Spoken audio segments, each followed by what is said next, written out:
আলাইকুম ওয়া রাহমাতুল্লাহি ওয়া বারাকাতুহু। পিক্সেল মিনাস ভিডি এর মিনাস স্টুডিওতে আপনাদের স্বাগতম। আজকের ভিডিওতে আমি আলোচনা করব ফটোশপ সফটওয়্যারের মাধ্যমে কিভাবে ল্যাসো টুল এবং ক্লোন স্টাম্প টুলের কাজ করা হয়। চলেন শুরু করি।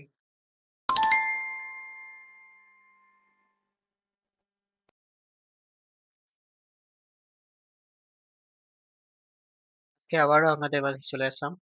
আজকে আমি আমার ফটোশপ সফটওয়্যারের মাধ্যমে আবারও দুইটা টুলস নিয়ে আলোচনা করব। সেই দুইটা টুলসের গত ক্লাসে আমি আমার আলোচনা করে দিছি বা এর সম্পর্কে যে ভিডিও দিয়ে আপনাদেরকে শেখানো সেটা দেখাইছি। আজকে আমাদের সেই কাজগুলোকে পুনরায় আবার আহ, চর্চা করার জন্য আমি আপনাদের মাঝে আবারও সেটা নিয়ে আলোচনা করব।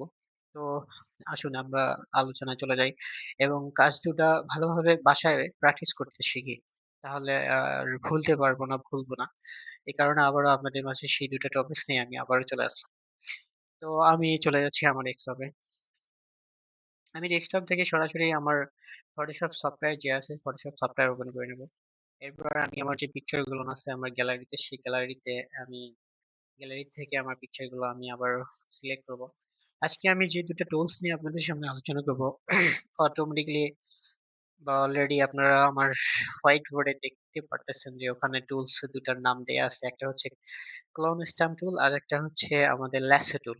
ল্যাসো টুলস এর সাহায্যে আমরা অনেক অবজেক্ট কে দূর করে দিতে পারি।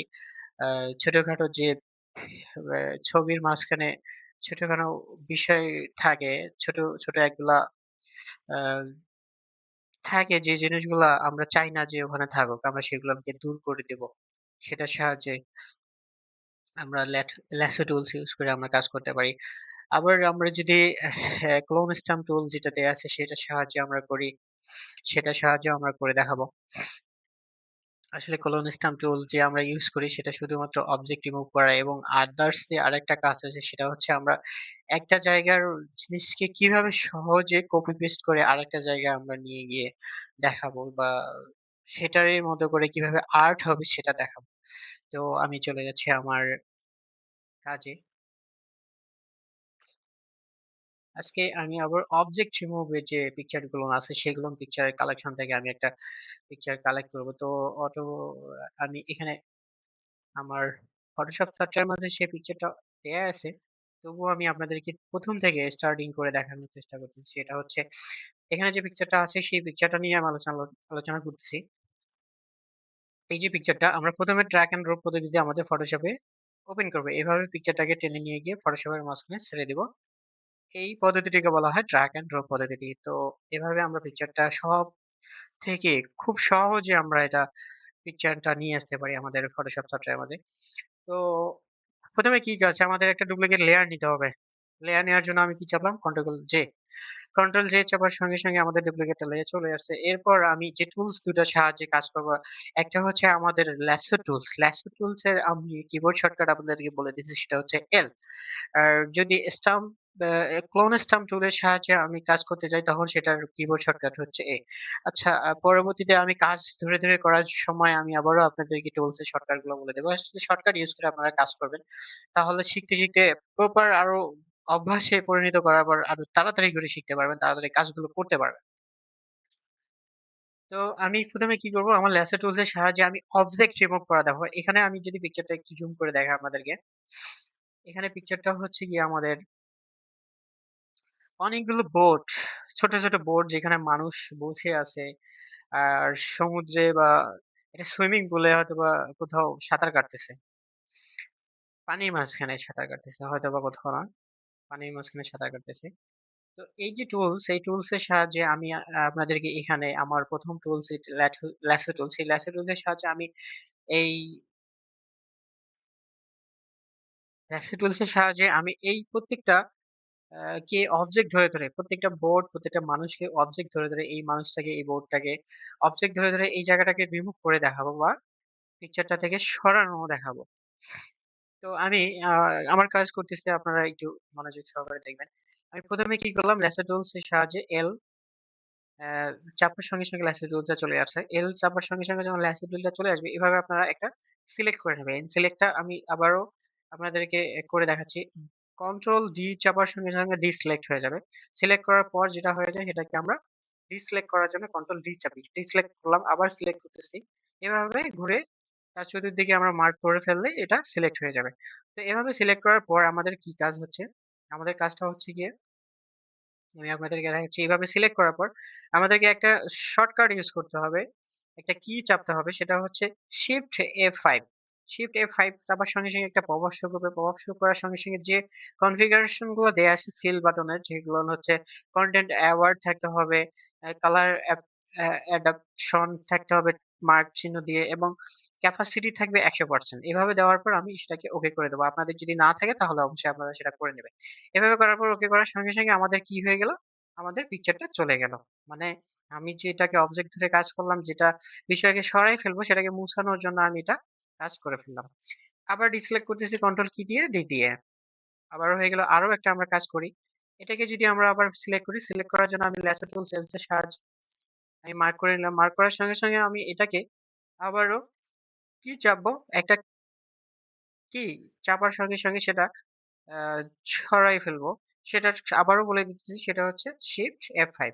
শিফট F5 চাপার সঙ্গে সঙ্গে আমরা এভাবে পপআপটা শো করবে। এভাবে পপআপ শো করার সঙ্গে সঙ্গে আমাদের ওকে করে দেওয়ার পর অবজেক্টটা চলে যাবে। এভাবে চলে যাওয়ার পর আমরা কি করবো? আবারও কন্ট্রোল ডি চাপার সঙ্গে সঙ্গে চলে গেলাম। তো এভাবে আমরা যেটা কে অবজেক্ট আকারে ধরবো, আমরা এখানে সবই দেখতেছি যে আসলে মানুষগুলো সুইমিং করতেছে। মানুষের সবগুলোকে আমাদের প্রয়োজন না থাকলেও দুই একটা প্রয়োজন থাকে। সেই দুই একটাকে রাখার জন্য আমরা বাকি সবগুলো কিভাবে সিলেক্ট করে ল্যাসো টুলস এর সাহায্যে আমরা আবারও শিফট F5 চাপার পর আমরা সেটাকে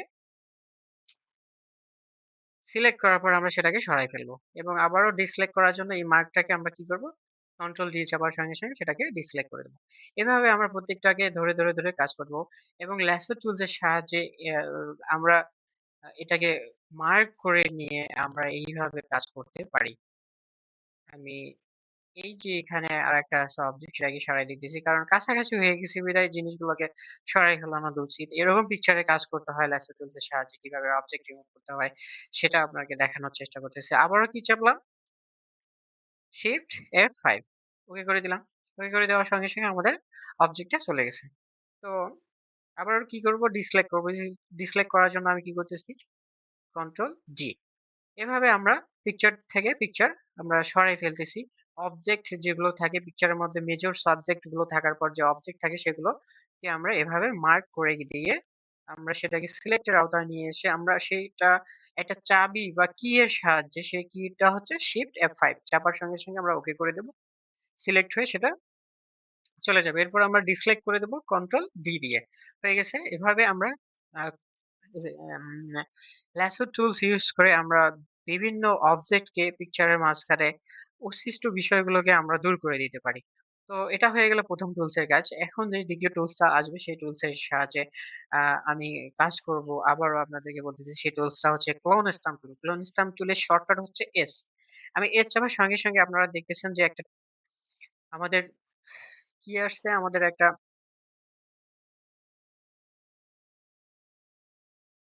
যে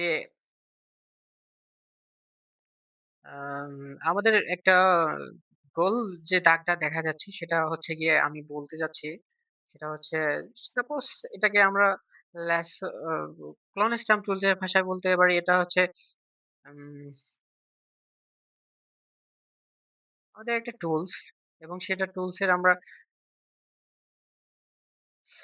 এভাবে টুলস আমরা পাই, যেটাকে বলা হয় যে, দেখি আমি একটু আপনাদেরকে বলানোর চেষ্টা করতেছি, সেটা হচ্ছে ব্রাশের সাইজ। এটা একটা ব্রাশ, সাপোজ এটা একটা ব্রাশ, আরো অনেক ব্রাশ আছে। আসলে প্রথমে আমার মনে আসতেছিল না, আমি এই জন্য একটু সাময়িকভাবে আপনাদের কাছ থেকে স্লো হয়ে গেছিলাম। তার জন্য আবারও পুনরায় রিপিট করতেছি, এটা একটা ব্রাশ। এই ব্রাশের সাইজটা যে আমার আছে, এই ব্রাশের সাইজটা আমি ছোট বড় করতে পারি, third bracket in third bracket out দিয়ে। আমার আসলে আহ যে কোনো ভাবে কোনো কিছু ভুলে গেলে সেটাকে আবারও পুনরায় ফেরত আনা খুব টাফ হয়ে যায়। আর অভ্যাস করতে করতে সেটা আসলে অভ্যাসের দাস হয়ে যায়। আসলে এটাই স্বাভাবিক, আপনারা করতে থাকবেন। ভুল হওয়া স্বাভাবিক বিষয়, এটা কোনো বিষয় না। বা মনে না থাকা স্বাভাবিক বিষয়, মনে করাটা আমাদের জন্য খুব প্রয়োজন। আচ্ছা, মনে করে ফেললাম এটা হচ্ছে একটা ব্রাশ, ছোটখাটো একটা গোল সার্কেলের ব্রাশ। এই ব্রাশের সাইজটাকে আমি ছোট বড় করে নিব third bracket in third bracket out দিয়ে। আচ্ছা, third bracket in out third bracket করে ফেললাম। এখন আমার যে কাজটা হচ্ছে সেটা হচ্ছে ক্লোন স্টাম্প টুল। ক্লোন স্টাম্প টুল বিভিন্ন পিকচারকে আবারও পুনরায় কপি পেস্ট করার জন্য বা আবার অন্য জায়গায় দেখানোর জন্য এই টুলস এর সাহায্য নিতে হয়। এই টুলস এর সাহায্যে কাজ করতে হয়। আচ্ছা, আমি আপনাদেরকে দেখানোর জন্য যে পিকচারটা বারবার জুম ইন জুম আউট করতেছি। আচ্ছা, জুম ইন জুম আউটটা আমি আবারও আপনাদের কাছে বেশি করে ফেলতেছি। এর আগে আমি কিবোর্ড দিয়ে করছিলাম। বাট আজকে আমি আমার টুলস এর যে সেটিং বার আছে, সেটিং বার থেকে আমি এখানে এডিট সেটিং এ গিয়ে প্রেফারেন্স এ গিয়ে এখান থেকে আমি জেনারেল এ গিয়ে আমার এটা ঠিক করে নিয়েছি। তো এভাবে আপনারা করবেন। এভাবে করলে ভালো হয়। এভাবে করার পর ভালো দেখায়। তো এই যে পিকচারটার আমার এখন বর্তমানে কি কাজ হচ্ছে, আমি ক্লোন স্টাম্প টুলের কাছে চলে যাব। আপনাদেরকে দেখাইলাম যে আসলে জুম ইন জুম আউট এর ক্ষেত্রে আগে যে প্রবলেমটা ছিল সেটা আজকে সলভ করে ফেলছি বা সলভ হয়ে গেছে। বারবার বা বলি, অনেকভাবে অনেক কথা ভুলানোর চেষ্টা করে। So I am extremely sorry, এভাবে আসলে বলা উচিত না। সবাই আমার থেকে বেশি জানেন, আমার মতো না, শুধু আমার থেকে আরো অনেক বেশি আছে অনেক জানার। তো সবাইকে আমি বলতে পারবো না, শেখাইতে পারবো না। আমার যতটুকু শেখানোর ক্ষমতা আছে আমি ততটুকুই শেখাবো। কিন্তু বারবার মনে হয় যে আসলে বেশি, বেশি করে বেশি বলা এটা একটা অভ্যাসে পরিণত হয়েছে। আমি আমার এই অভ্যাসের জন্য I am extremely sorry। তো আসলে আমার পরের স্টেপের কাজ হচ্ছে clone stamp tools. Clone stamp tools এর যে সাহায্যে আমি বললাম যে একটা পিকচারকে আবারও কপি পেস্ট করতে পারবো। তো এখানে আমি ১ম এ চাপ দেওয়ার সঙ্গে একটা লেখা উঠতেছে। সেই লেখাটার আমি মিনিং করে দেখাচ্ছি আপনাদেরকে। Could not complete your request because no layer are selected। কোন লেয়ার সিলেক্টেড করা নাই। শুধুমাত্র ব্রাশের যে টুলসটা, ব্রাশের size, spot healing brush tools, এই ব্রাশটার কথা বলতে গিয়ে আমি ওখানে স্পট হিলিং ব্রাশ টুলস এর যে ব্রাশের সাইজে সেখানে ক্লিক দিয়ে রাখছি, তাই বিধায় এখানে এটা দেখাচ্ছে। তো ক্লোন স্টাম্প টুলস এর আমি কিবোর্ড শর্টকাট কি জানি, এস চাপলাম। এস চাপার সঙ্গে সঙ্গে আমাদের ক্লোন স্টাম্প টুলস এর শর্টকাটটা চলে আসছে। তো এখানে চলে যাবে, এখান থেকে ক্লোন স্টাম্প টুলস এর শর্টকাট ইউজ করে ফেলবো। আচ্ছা, এভাবে করার পর এই যে চলে আসছে এবার আমাদের। এখন আমি যেটা কাজ করব সেটা হচ্ছে, আমি যে বললাম পিকচারটাকে, এই পিকচারটাকে অন্যখানে আবার আর্ট করে দেখাবো। তো আমি প্রথমেই এই পিকচারটা এখানে নিয়ে এসে আমার মাউসটাকে এভাবে রেখে দেবো। রেখে দেওয়ার সঙ্গে সঙ্গে অল্টার চাপ দিয়ে দেবো। অল্টার চাপ দিয়ে দেওয়ার সঙ্গে সঙ্গে আমার আসলে আপনাদেরকে দেখানোর আগেই আমার সমস্যাটা হচ্ছে কি সেটা, অল্টার চাপ দিয়ে ধরতেছি কিন্তু আসলে পুরো যে বিষয়টা হয়ে গেছে সেটা আপনাদেরকে বলে দেই। সেটা হচ্ছে এই যে এখানে যে আমাদের মুভিং টুলস এর আইকনটা চলে আসছে, এভাবে কিন্তু চলে আসতেছে না। আবার স্টার্ট আসতেছে না। ওকে, ঠিক আছে। এভাবে যদি না আসে আমরা পিকচারটা কেটে দেবো। কেটে দেওয়ার পর আবারও আমার পিকচারটাকে কি করব, দিয়ে নিলাম, দাঁড়ান 1 মিনিট। আসলে অনেক সময় যে কাজগুলো করতে যাই সেই কাজগুলোর মধ্যে বাধা চলে আসে। বাধাটা কিরকম, আমরা যে প্রযুক্তির সাথে রিলেটেড সেই প্রযুক্তিটাই বাধা করে দেয়। যেমন এখানে আমি আবারও দেখাচ্ছি যে এখানে কিন্তু আবার আমার ব্রাশের সাইজটা কিন্তু ওভাবে একটা যে স্টপ আকারে যে দেখায় সেটা কিন্তু দেখাচ্ছে না। এখন কিন্তু কাজ করতেছে, দেখাচ্ছে। তো এটা আসলে প্রযুক্তির প্রবলেম, সফটওয়্যারের প্রবলেম, আমার কোনো প্রবলেম নেই। আমি আপনাদেরকে দেখাইলাম। তো এই যে পিকচারটা আমি আপনাদেরকে দেখাচ্ছি যে এই পিকচারটাকে আমি ক্লোন স্টাম্প টুল এস এর সাহায্যে সেখান থেকে আরেক জায়গায় আর্ট করে দেখাবো। মানে এই জায়গাটাকে পুরোটাই আমি কপি পেস্ট করে আরেক জায়গায় দেখাবো। তো এখানে নিয়ে আসার সঙ্গে সঙ্গে আমি অল্টার চাপ দিয়ে ধরে থাকবো। কি চাপ দিয়ে ধরে থাকবো? অল্টার চাপ দিয়ে। অল্টার চাপ দিয়ে ধরার সঙ্গে সঙ্গে আমার যে এই যে ব্রাশের সাইজটা আবার কি হয়ে গেছে? একটা ডিফারেন্ট হয়ে গেছে। এই ডিফারেন্ট হওয়ার কারণে আমি ঠিক এই জায়গা থেকে টেনে এখানে নিয়ে যাবো। এখানে নিয়ে গিয়ে আমি অল্টার চাপ ধরে থাকা অবস্থায় ছেড়ে দিব। ছেড়ে দেওয়া হয়ে গেল। তো আমার যে জায়গাটা আমি আপনাদেরকে দেখাচ্ছি, যেমন এইখানে ফাঁকা জায়গায় আমি একটা চাপ দিলে, মাউসে একটা চাপ দিলে এক জায়গায় দেখাচ্ছে কি ব্রাশের সাইজ, আর এক জায়গায় দেখাচ্ছে একটা প্লাস। তো এই প্লাসটাকে আমি কোথায় নিয়ে যাব, সেই জায়গাটা যে জায়গাটা একটা ছবি আছে সেই ছবিটাকে আমি পরের আরেকটা জায়গায় ফাঁকা জায়গায় নিয়ে গিয়ে সেটা আর্ট করাবো। তার জন্য আমার এইখানে আমি চাপ দিয়ে দেখাই দিলাম যে প্লাসটা এইভাবে থাকলে বা যে জায়গার উপর প্লাস থাকবে সেই জায়গাটাকে পুরোটাই কপি পেস্ট করে আলাদাভাবে আরেকটা ফাঁকা জায়গায় সেটা আর্ট করতে শুরু করবে।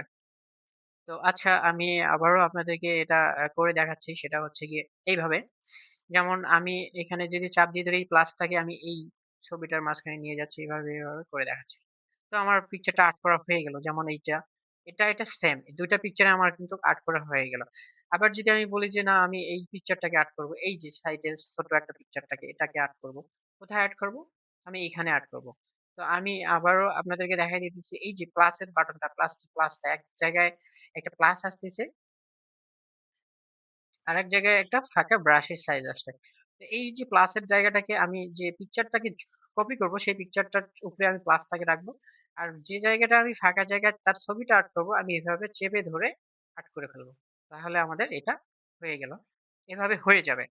তো এটা হচ্ছে ক্লোন স্টাম্প টুলস এর সাহায্যে একটা পিকচারকে আরেক জায়গায় আবারও সেম ভাবে কপি করার জন্য আবার দেখানোর জন্য এটা করা হয়। তো আমি আপনাদেরকে বলে দিচ্ছি এখন যেভাবে চাপ দিতেছি সে জায়গায় কিন্তু আমার ক্লাসটা কি আছে আমার ঠিক আহ, একটা সাইড অনুযায়ী আছে। এই সাইডটাকে আমি কিভাবে চেঞ্জ করবো? আমি যে ইন্ডিকেটরটা ইউজ করতেছি সেই ইন্ডিকেটরটা যদি ডান থেকে বামে, বাম থেকে ডানে, যেমন প্লাস বাটনটা, এই প্লাস বাটনটা যদি আমরা ইউজ করতেছি সেটা যদি অন্যদিকে রাখতে চাই তাহলে এই পিকচারটাকে এখানে ঠিকভাবে আসতেছে না। আচ্ছা, অল্টার দিয়ে চাপ ধরে ধরে থাকা হয়নি। আচ্ছা, এটাতে চাপ দিয়ে ধরে এভাবে আমি যদি বলি যে আমার প্লাস বাটনটাকে আমি ঠিক আমার যে ব্রাশের সাইজটা আছে তার পূর্ব দিকে, পশ্চিমে, উত্তরে, দক্ষিণে যেভাবে রাখবো সেভাবে রাখতে পারবো। কিন্তু আমার এভাবে অল্টা চাপ দিয়ে ধরে থাকার পরেই আমার ঠিক মাউসটাকে সেই দিকে টান দিতে হবে। আমি যদি এখন এটা নিচের দিকে টান দেই তাহলে অবশ্যই আমার এই জায়গাটায় থাকবে আমার ব্রাশের সাইজটা, এবং আমি যে জায়গা থেকে টেনে নিয়ে নিচে নামাইছি সেই জায়গাটা থাকবে আমার প্লাসের আইকনটা। তো এভাবে হয়ে যাওয়ার পর আমি আপনাদেরকে দেখাচ্ছি ফাঁকা জায়গায় এটা ক্লিক করে যে আসলে উপরে আছে কি নাই। উপরে নাই, নিচে আছে। আসলে নিচে আছে তার জন্য আমি সরি, হয়তোবা এটাকে আবারও চেপে ধরে উপরের দিকে নিয়ে যাব, তাহলে এখন বুঝবো যে সেটা কোন দিকে থাকে। প্লাসের বাটনটা আবারও ঠিক নিচের দিকে আছে। তো এইভাবে প্লাসের বাটনটা যেদিকে থাকবে সেদিকেই থেকে আমরা এভাবে একটা পিকচারকে এভাবে প্লাসের জায়গাটায় রেখে আমরা কপি করতে পারি। যেমন আমি আপনাদেরকে আবারও দেখাচ্ছি আরেকটা পিকচারকে নিয়ে, যেমন এই পিকচারটাকে। তো আমি একটা ফাঁকা জায়গা আগে দেখে ক্লিক করে নিয়ে দেখবো যে আমার প্লাসের বাটনটা কোথায়। প্লাসের বাটনটা আমার যেখানে চাপ দিতেছি সেখানে আছে। তো এভাবে আমি এই জায়গাটাকে রেখে সাপোজ এটাকে আমি আর্ট করে দেখাবো। এই জায়গাটায় যদি আমি চাপ দিয়ে ধরি তাহলে আমার যে ক্লাসটা এখানে যে কাজ করতেছে ঠিক আমি এভাবে কাজ করলে এখানে যাবে, ঠিক এভাবে কাজ করলে এভাবে যাবে। তো এভাবে যাওয়ার পর এই যে বোর্ডটা আছে এই বোর্ডটার উপরে আমি কিন্তু অলরেডি আমার প্লাস বাটনটা নিয়ে আসছি। এভাবে প্লাস বাটনটা নিয়ে এসে আপনারা খুব সহজেই এইভাবে আরেকটা পিকচার আর্ট করে ফেলতে পারেন ফাঁকা জায়গায়। তো এটা হচ্ছে আমাদের clone stamp tools. Clone stamp tools এর সাহায্যে একটা পিকচারকে দুইটাকে তিনটা এভাবে করা যাবে এবং আর্ট করা যাবে। তো এভাবে আপনারা কাজগুলো করতে থাকবেন। এভাবে কাজগুলো করে আমি আহ, আপনাদেরকে সবকিছু দেখানোর চেষ্টা করছি। যেমন আমি বলছি যে প্লাস আইকনটা কোথায় থাকে এবং সেটা কিভাবে আরেকটা জায়গায় সরায় নিয়ে করা যায়। এভাবে আপনারা করতে থাকেন, এভাবে শিখতে থাকেন। শিখতে শিখতে আমার থেকে একসময় আপনারা অনেক ভালো কিছু করতে পারবেন, ভালো শিখতে পারবেন। তো আমি চাই যে আপনারা ভালো কিছু করেন, ভালো কিছু শেখেন। আমি আস্তে আস্তে যেভাবে আপনাদেরকে শেখাইছি সেভাবে আমার বেসিকটা থেকে আমি শেখাইছি। আসলে আমি এভাবে প্রপার অভ্যাসে না যে এটা আমার করতে হবে, আমি শুধু শেখানোর উদ্দেশ্যে বা আমার নিজের শিখতে আগ্রহ থেকে আমি এটা আপনাদেরকে করে দেখাচ্ছি। তো আজকে এই পর্যন্ত। আর আজকের জন্য ভিডিওটা লম্বা না করি। আমার অলরেডি আমার যে ভিডিওগুলো আছে সেই ভিডিওগুলো অনেক লম্বা থাকে, তার জন্য আমি আপনাদের কাছে খুবই আন্তরিকভাবে দুঃখিত। অথবা যদি এটা না বলি, কারণ শুধুমাত্র ভিডিও দিয়ে আপনাদের কাছ থেকে চলে যাব, কিন্তু ভিডিওটা যে বড় হচ্ছে এটার কথাটা বলে যাব না, এটা ঠিক হবে না, তার জন্য বলে দিলাম। তো ধন্যবাদ সবাইকে, ভালো থাকেন, আল্লাহ হাফেজ।